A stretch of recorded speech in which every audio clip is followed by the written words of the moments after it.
Paz, irmãos, vamos iniciar agora os estudos sobre o livro do Apocalipse, também Daniel e outros relacionados.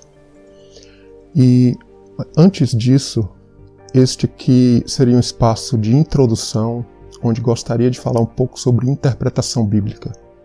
Mas por quê? Tenho colocado alguns estudos aqui. Algumas pessoas podem se perguntar de onde vem este tipo de interpretação. Na verdade, eu quero mostrar que esse tipo de interpretação que eu tenho utilizado aqui nesse espaço é, na verdade, o meio em que Jesus vivia. É o meio rabínico dos judeus, que até hoje se utiliza muito. E a gente vai ver através dos estudos do Apocalipse como vários temas começam a se abrir utilizando esta forma de interpretação, que é basicamente aquela questão: a Bíblia se interpreta por si mesma. E como um exemplo eu queria usar, aqui é bastante ligado ao Apocalipse, ao livro de Daniel, a tudo relacionado. Eu queria falar um pouco sobre a ceia do Senhor. E aqui a gente vai falar sobre interpretação bíblica. Qual o sentido profundo da ceia? Qual o sentido profundo da ceia do Senhor e as palavras de Jesus? Para isso, vamos utilizar o texto de 1 Coríntios, principalmente ali no capítulo 11. A gente já inicia dos versos 18 até o verso 21. Porque antes de tudo, estou informado haver divisões entre vós, quando vos reunis na igreja, e eu em parte o creio. A gente pula para o verso 20. Quando, pois, vos reunis no mesmo lugar, não é a ceia do Senhor que comeis, porque ao comerdes, cada um toma antecipadamente a sua própria ceia, e há quem tenha fome, ao passo que há também quem se embriague.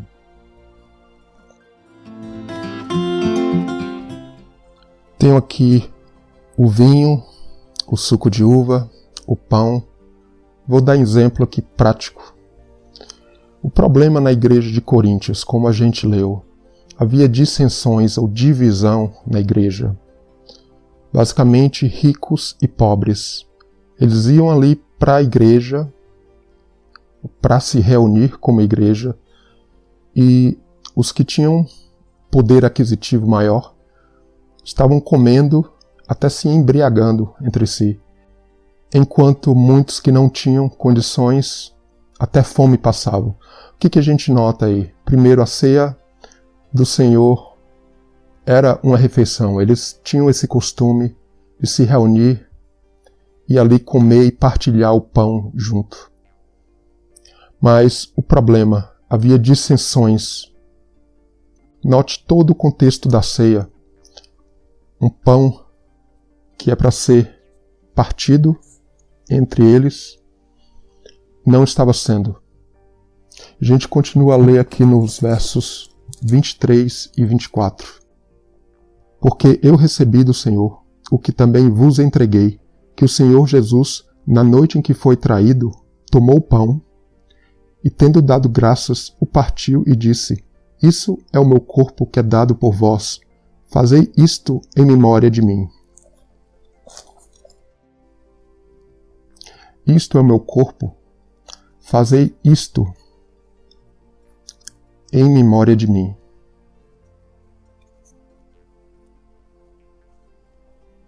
Então, o que significa fazer isto? É o que a gente vai ver agora nesse estudo, e também o que significa com o vinho, com o suco, fazer isto.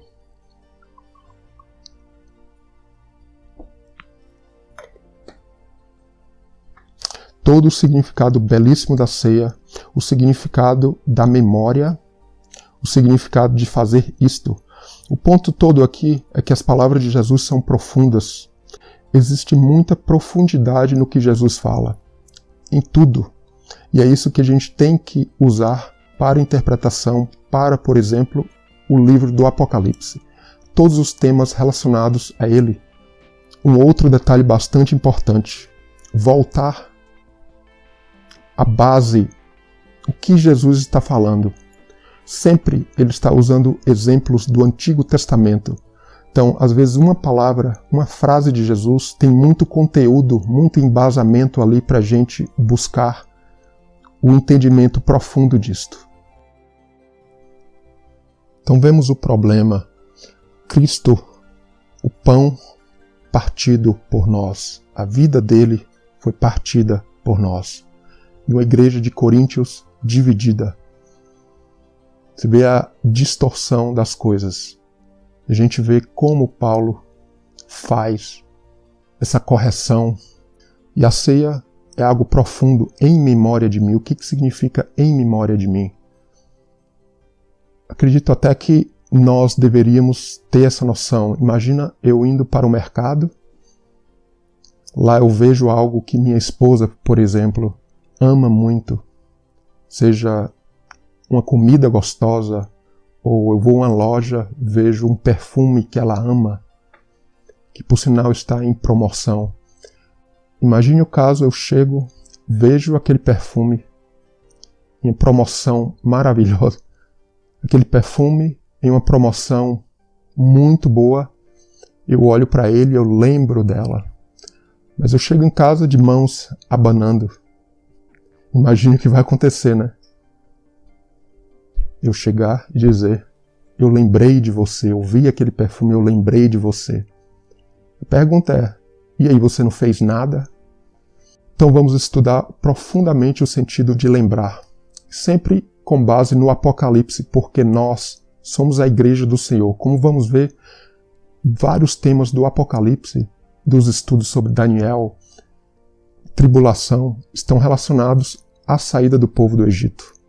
Então isso é muito importante, que é o início, é Cristo a nossa Páscoa, para que cheguemos à terra prometida.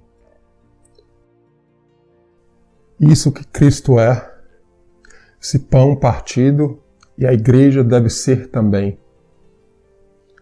Então fazemos a ceia é algo importante. Entendemos que os discípulos e a igreja do primeiro século partia o pão, como eles diziam.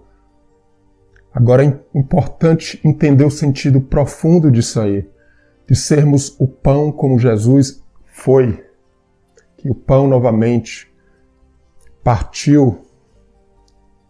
Fazer isto, dar, como o ministério de Jesus dá a cada um. É importante essa comunhão entre os irmãos. Infelizmente, muitas vezes a gente vai numa ceia, em muitas congregações hoje em dia, ninguém conhece ninguém. Se faz a ceia, toma aquele copinho de vinho pequenininho, aquele pedacinho de pão. Mas a bênção que o Senhor tem para nós é muito maior do que isto. A bênção de comunhão entre os irmãos. Nós temos que pensar nisso quando fazemos a ceia. Aqui o sentido profundo dessa palavra lembrar. Memória ou lembrar ou memorial. Em Êxodo, capítulo 3, verso 15. Este é o meu nome eternamente e este é o meu memorial de geração em geração. Ali Deus falando com Moisés antes de tirar o povo do Egito.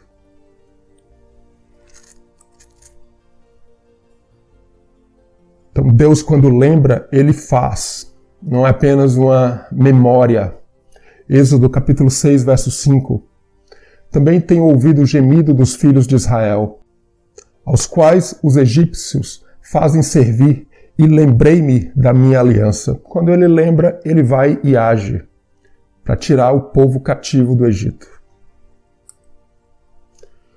Daqui já em relação à Páscoa, no capítulo 12 de Êxodo. A Páscoa era um dia de memorial, uma lembrança de tudo aquilo que o Senhor estava fazendo para tirá-los do Egito. E este dia vos será por memória. Será uma festa ao Senhor nas vossas gerações, e celebrareis por estatuto perpétuo. Já no capítulo 13 de Êxodo, ainda sobre a Páscoa, Moisés disse ao povo, lembrai-vos desse mesmo dia em que saístes do Egito da casa da servidão. Tudo isso nos faz, então, lembrar das palavras de Jesus, e é o que Paulo está falando ali em 1 Coríntios, no capítulo 11. Ele pegou o pão, pegou o vinho, fazei isto, lembrai, fazei isto em memória de mim. Em memória, em lembrança. Ainda no capítulo 13, e te será por sinal sobre a tua mão e por lembrança entre teus olhos, para que a lei do Senhor esteja em tua boca. Veja sempre essa ligação da lei com a boca. A gente vai ver isso no livro de Josué também, em Êxodo, vários outros locais onde a lei sempre ligado à boca. Isso, na verdade, é profecia, profético. A mão forte do Senhor te tirou do Egito. Sempre essa lembrança do Egito, da saída do Egito. Porque somos o que comemos. A ceia tem um significado de comunhão. Sermos esse pão, como já diz mesmo o ditado até no mundo mesmo, somos o que comemos. Então, a ceia ali na multiplicação dos pães e de peixes,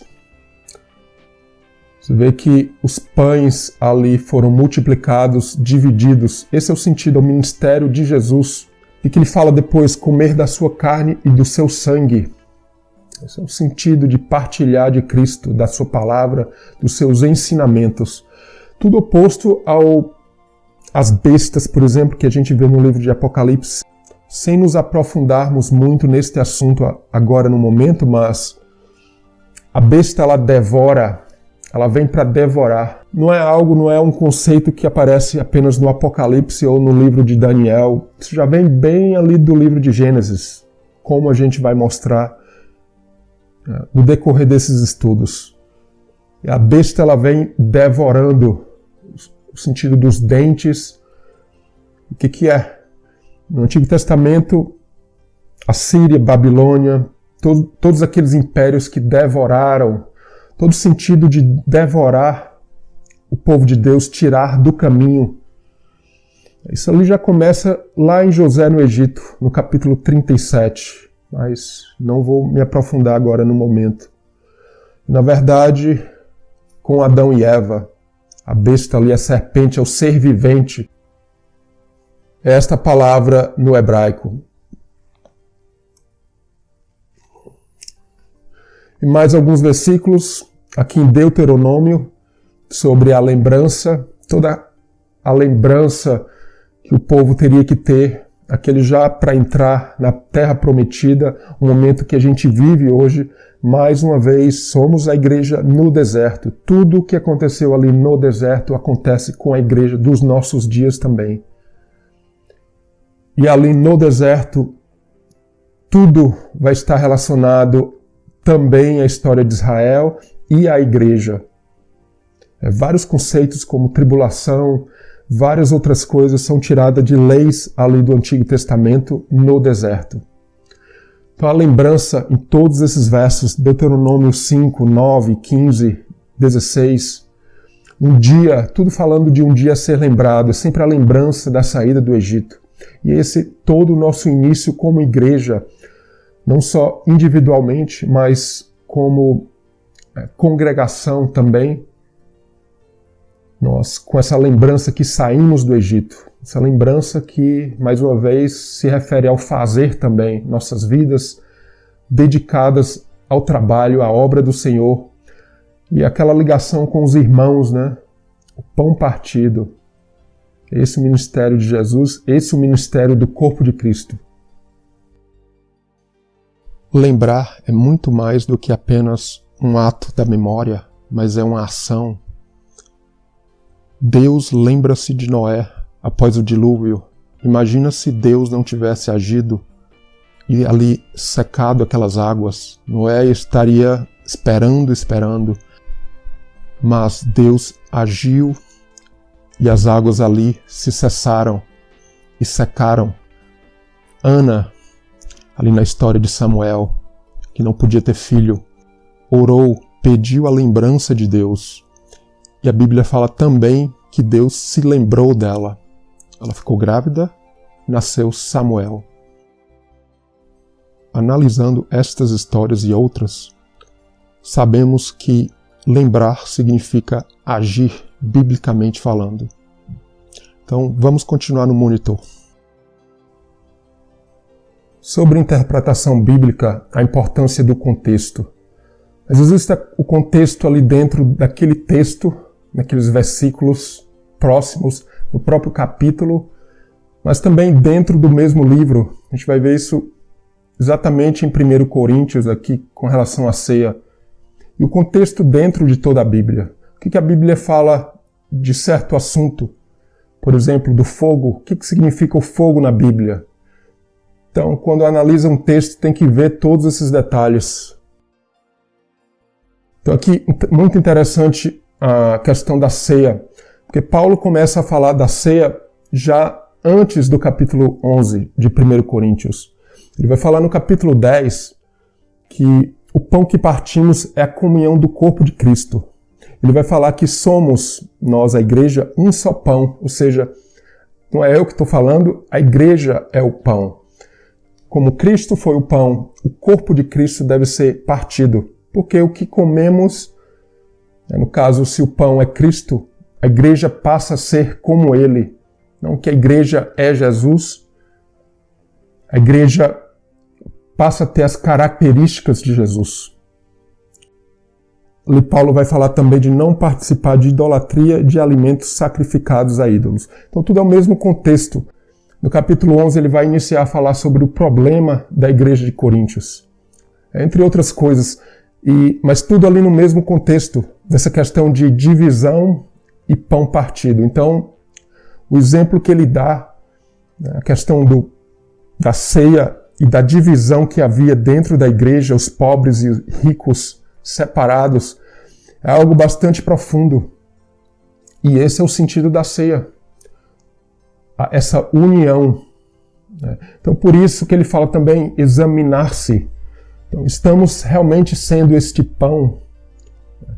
Que adianta eu fazer a ceia, me lembrar de Cristo, mas se eu não estou agindo nem próximo, nem tentando ser um pouco do que Cristo é em vão.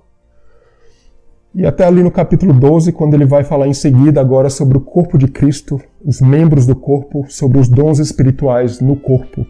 Então tudo é um contexto belíssimo. Isso é importante para a interpretação bíblica. E vou sugerir aqui que Deus tem uma língua dele.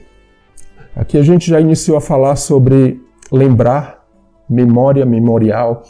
Então existe uma linguagem na Bíblia que a gente vai aprendendo, não tirado da nossa cabeça, mas o texto bíblico, a Bíblia completamente em si, vai mostrar isso e a gente vai começar a entender, quando a gente lê, que existe uma linguagem bíblica. Tirar as coisas literalmente é bastante perigoso. Às vezes faz sentido, mas é uma comida que com o tempo você vê que ela não é digerida. Então, você vê aqui todo esse tema de lembrar, essa questão da língua.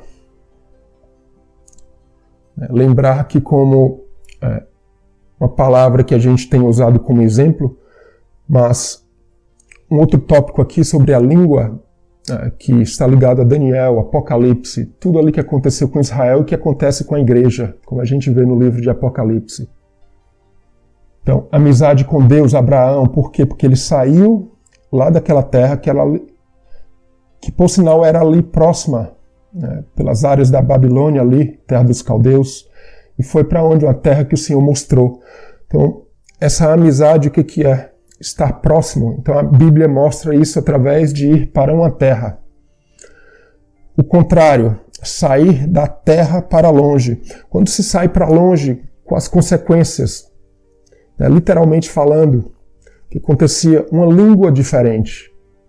E é isso que fala de cativeiro, quando o povo de Deus passa a falar uma língua diferente de Deus. Nada mais do que isso. São tipologias que a gente tem que entender na história. Os profetas vão usar isso profeta Isaías vai usar isso quando Deus mostra para ele, porque a Síria agora está invadindo o povo de Deus, Israel, inclusive atacando Jerusalém. Então ele vai, por revelação, saber, poxa, tudo começou com Abraão aqui nessa área, agora estão invadindo. Então, uma nação vindo de longe, o posto de amizade com Deus. Todo esse é o tema que a gente tem que entender relacionado ao livro do Apocalipse também. Então, a simbologia do pão, várias parábolas de Jesus, semente que planta, ela tem que morrer, gerar vida. A árvore, ela cresce. A água que vai ali regar a árvore, a planta, para que os frutos gerem. E no pão existem todo aquele processo de tirar a casca, de torrar o pão. Então é um processo que tudo fala das nossas vidas. E as festas de Israel também, tudo ligado a isso, a colheita do trigo, da cevada, e a de tabernáculo seria as frutas. Se alguém lembra e viu o estudo sobre o Salmo 23, é só um dos muitos exemplos, a importância da língua hebraica também em tudo isso. Não que a pessoa precise aprender o hebraico para interpretar a Bíblia, mas é uma ferramenta importantíssima. E ver a questão da luta e pão são a mesma palavra. Então, o Salmo 23, nesse contexto, é bastante lindo, porque se a gente pensar, tem até a ver com o Apocalipse, porque fala de comunhão.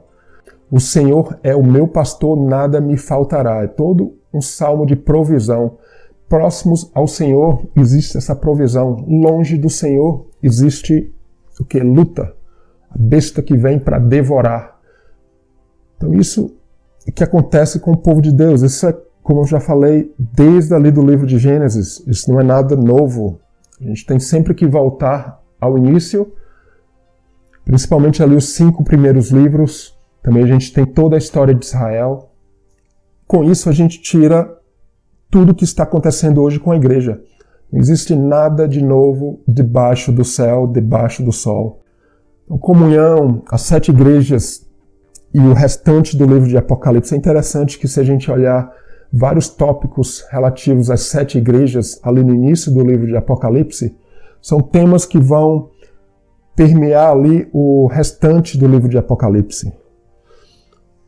Por exemplo, a Odisseia. O Senhor diz para abrir a porta e ceiar com o Senhor.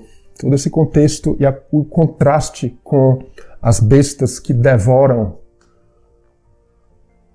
Então a Babilônia, a língua, a boca, os dentes, devorar, é isso que fala. É importante entender isso. Eu poderia usar vários outros exemplos bíblicos para mostrar isso. Mostrar como Jesus vai sempre ir lá atrás, no Antigo Testamento, nos levando a ter esse desejo de nos aprofundar em outras histórias do Antigo Testamento para que possamos entender profundamente o que ele quer dizer com aquilo. Vamos dar outro exemplo rapidamente, em João no capítulo 2, quando Jesus fala do templo, o templo sendo o seu corpo. Em João no capítulo 2, versos 19 até o 21, Jesus lhe respondeu: destruí este santuário, e em 3 dias o reconstruirei. Replicaram os judeus: em 46 anos foi edificado este santuário, e tu em 3 dias o levantarás? Ele, porém, se referia ao santuário do seu corpo. Então estava Jesus inventando, ou criando da cabeça dele, uma história? Estava Jesus criando ou inventando essa história de templo, seu corpo? Na verdade, não. Desde ali do tabernáculo, o templo, de ver partes do corpo humano fazem parte do tabernáculo usando a língua hebraica, onde várias palavras têm duplo ou mais de 2 sentidos. Então, palavras como boca, como ombro, coxa, tudo ali faz parte do tabernáculo e da linguagem utilizada para descrever o tabernáculo. Então esse tipo de coisa, ele fica embutido na palavra. E algo bastante importante no estudo do Apocalipse a gente tem que se perguntar o porquê o livro do Apocalipse, todos os temas, vários versos, na verdade tudo praticamente ali do Apocalipse é tirado do Antigo Testamento. Deixa eu dar um exemplo só do livro de Ezequiel aqui. Sem falar do livro de Daniel, toda a ligação com o Apocalipse, mas isso aí em todos os profetas do Antigo Testamento, a ligação com o Apocalipse. Você pega aqui o livro de Ezequiel, por exemplo. Nós temos a visão do profeta Ezequiel, temos também a visão de João, ambos elevados em espírito. A visão das 4 criaturas no livro de Ezequiel. Assim como no Apocalipse também. Então, em espírito, o Senhor fazendo ver tudo ali que está acontecendo. Foi isso exatamente que aconteceu com João e com Ezequiel. O selo na testa dos eleitos, isso em Ezequiel e também no livro do Apocalipse. Versus o contraste com a marca da besta. E a gente volta lá para o povo no deserto, as leis de Moisés. Também aquelas leis nas mãos, na testa. Ezequiel, Deus pediu para que ele comesse o livro, aquele rolo. Mesma coisa com João no Apocalipse. Ele ficou amargo no ventre deles. Mostra o momento da igreja de Deus. Isso fala de uma lei ali lá no Antigo Testamento. A gente vai falar disso bem mais na frente. A prostituta, ali no livro de Ezequiel, Jeremias, quem é que é? São realmente Judá e Israel. No caso de Ezequiel, ali praticamente Judá naquele momento. E tem uma mulher no livro do Apocalipse. O que fala isso? Fala da infidelidade do povo de Deus, inclusive hoje nos nossos dias. De falar a igreja A, B ou C, na verdade é a igreja por completo. São advertências, o livro do Apocalipse todo fala sobre isso. Tema de compra e venda, mercadorias ali da Babilônia, temas que o livro de Ezequiel vai bem profundo. Tem vários versículos que são ali praticamente iguais ao livro do Apocalipse.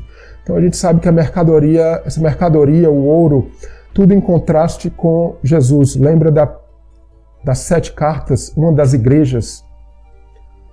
Compre vestes e ouro provado no fogo.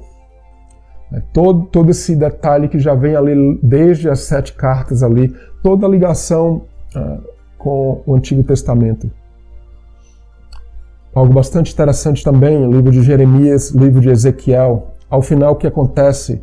A cidade de Jerusalém é sitiada, destruída e queimada.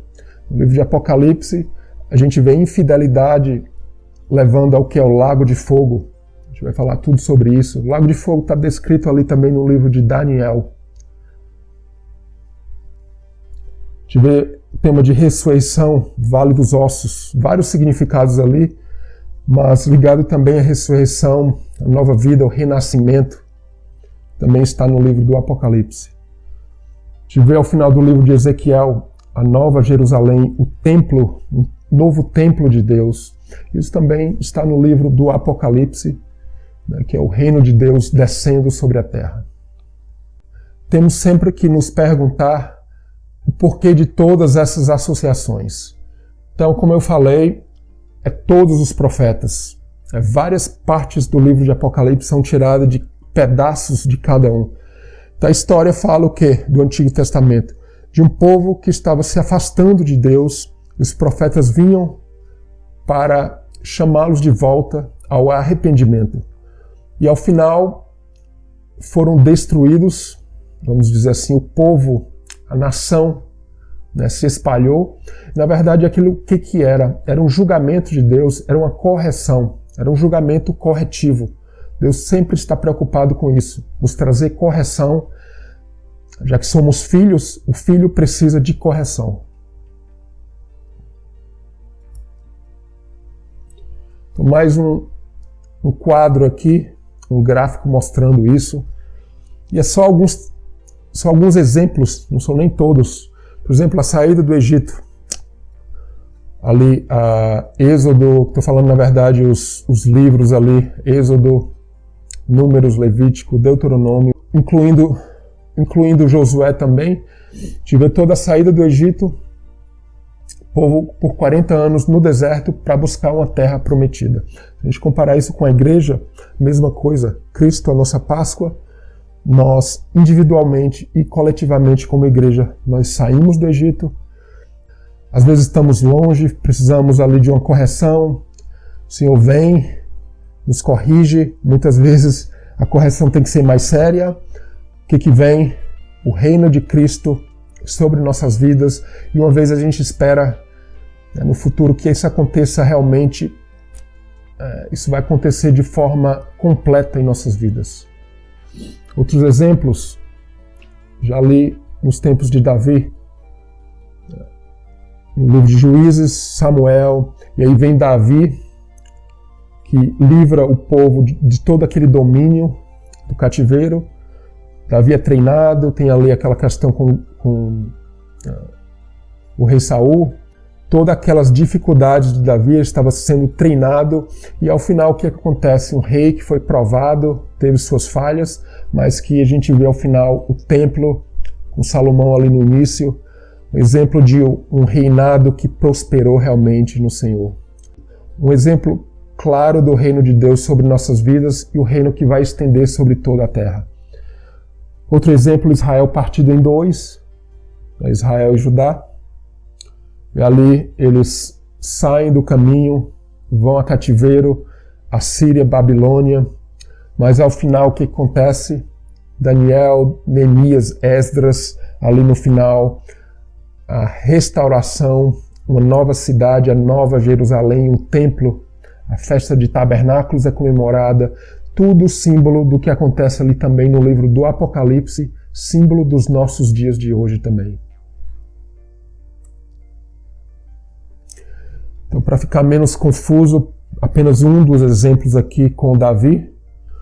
Temos a história de Davi, na verdade Davi e Israel, o cativeiro até o reino chegar, depois de Daniel, nos tempos de Neemias, Esdras, os tempos de Daniel, na verdade depois com Neemias e Esdras, e os profetas ali da época, e a igreja também bastante similar. Por quê? A gente pegar o início de Davi aqui, um reino que estava, vamos dizer, as 12 tribos unidas, o controle da terra. E aqui a gente pode ver Jesus, tanto na igreja primitiva como em nossas vidas, quando Jesus entra. Existem muitas coisas a serem feitas. E Cristo vai nos corrigindo, como ali a nação que estava saindo do caminho, os profetas vinham, precisavam de correção. Bem verdade que não aceitaram, nós temos que, como filhos, aceitar essa correção. No livro de Apocalipse mostra quem? A Babilônia, na verdade é Roma também, bestas, na verdade impérios que o importante desses impérios é o que como eles agem, como eles influenciam o povo de Deus. Essa é toda a importância de estudar isso. É como nossas vidas são afetadas, nossas vidas espirituais. E no final, aqueles que vencerem, como Jesus fala, vão provar de um reino glorioso, vão estar com Cristo, que não é o final de tudo. Na verdade, é o começo de um reino que vai se estabelecer por esta terra. Que aconteceu nos tempos de Neemias, Esdras, ali a construção, reconstrução da cidade de Jerusalém. Então a história de Israel e a igreja, mais uma vez, mais um gráfico mostrando isso. Começa da bênção à idolatria, os profetas vêm com advertências, chamada ao arrependimento, cativeiro e aquela questão. Estamos livres desse cativeiro ou não? Seremos salvos dos nossos pecados ou não? Que isso vai nos levar à vinda de Cristo para nós ou não? E gente vê no livro de Ezequiel, Jeremias também, o que aconteceu. A infidelidade levou a cidade sendo destruída e queimada. Isso também é o que a gente vê no livro do Apocalipse. No Apocalipse mostra bem detalhadamente também o reino de Deus, o outro lado para os fiéis. E já ali em Ezequiel e também em Jeremias, fala dessa visão do templo de Deus, uma esperança de que o Senhor no futuro viria e traria esperança para aquele povo que estava sendo ali, que estava indo a cativeiro. Profecias. A profecia se cumpre apenas uma vez?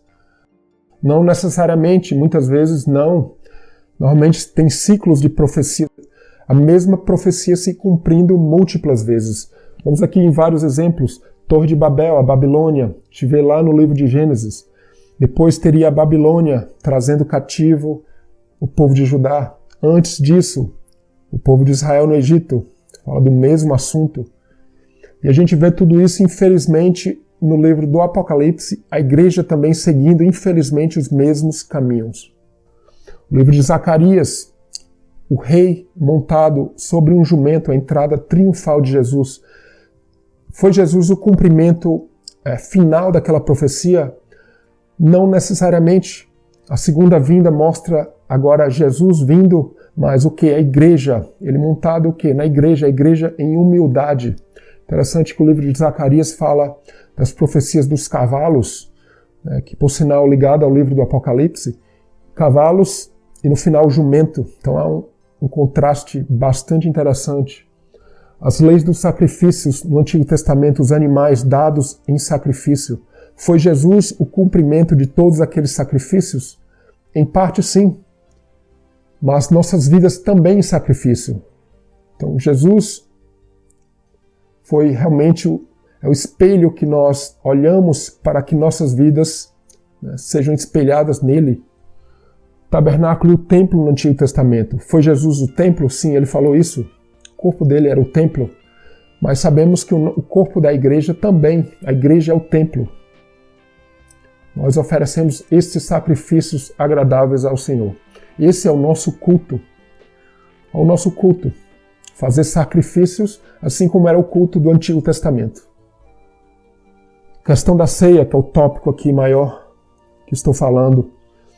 A ceia, ali na saída do Egito, a ceia, Cristo, a nossa Páscoa, e a igreja segue os mesmos passos. Pão partido, o vinho derramado, vidas em sacrifícios. Vidas derramadas. Então é isso que representa. Se a gente pegar a cruz, só um gráfico mostrando isso. Jesus era a sombra, tudo o Antigo Testamento era a sombra dessa cruz, mas essa cruz também ilumina, não só o Antigo Testamento, mas ela ilumina o Novo Testamento. Nós, o corpo de Cristo, se a gente não olhar para frente, as nossas vidas, nossa adoração vai ser parcial apenas. A adoração verdadeira é sermos como Ele é. Só para a divisão, realmente Cristo é o centro de todas as coisas, para frente e para trás. E alguns temas do Apocalipse, para finalizar, que vão ser falados. É interessante até dividir em temas realmente, atacar esses estudos em temas e depois mais com alguns detalhes. Mas, por exemplo, o tema das bestas significa o quê? Devorar, o chifre. Isso tudo é do Antigo Testamento. Comprar e vender, a marca da besta, esse tema de comprar e vender. Isso tudo é tema do Antigo Testamento. Livro de Ezequiel, livro de Provérbios, muitos outros livros. Bastante lindo esse tema. A grande tribulação, selos, trombetas, taças. O reino de Deus, o templo do Senhor vindo para a terra, ressurreição, julgamento. A boca. Se a gente pensar o livro do Apocalipse, fala muito da boca. Jesus já inicia ali sendo aquela espada. O fio da espada é a boca da espada. Em termos de Antigo Testamento. Isso, se a gente entender um pouco da tipologia bíblica, que é bem clara no Novo Testamento também. Aquela espada que entra e separa as juntas, medulas. Fala da palavra de Deus, quando Jesus vem ali com aquela espada, fala da palavra dele. As duas testemunha fala de palavra, a gente vai ver várias ligações com o Antigo Testamento. Babilônia e a língua, a besta que devora, em vez de estarmos em comunhão, esse contraste da besta que vem e devora, dada uma boca para proferir grandes coisas e blasfêmias. Com a nossa boca devemos não só literalmente falar de bênçãos, do que é do Senhor, mas fala do fazer também. Algo bastante importante também que a gente tem que falar nos estudos sobre Apocalipse, Daniel, é o porquê a história de Israel ela se assemelha muito à história da igreja do Novo Testamento. Se a gente parar para pensar, o livro do Apocalipse é todo citações do Antigo Testamento. Profetas como Isaías, Jeremias, Ezequiel, Daniel, os profetas menores. A gente se pergunta o porquê. O que Deus está querendo nos mostrar com isso? Na verdade, se a gente pegar os profetas que mencionei, os maiores, menores, tudo aquilo que aconteceu com Israel eram coisas profetizadas e já contidas na lei dada a Moisés lá na saída do Egito, durante aqueles 40 anos. Se a gente aplicar isso para nós, a igreja, vemos que nós somos a igreja que está no deserto. As leis dadas a Moisés, todas se aplicam à igreja de uma forma profética, de uma forma espiritual. E é isso que a gente precisa entender. E a tribulação está ligada a isso. Existem leis de tribulação. A gente vai ver em seguida sobre o estudo da grande tribulação. Tudo isso, o que significa para nós da igreja.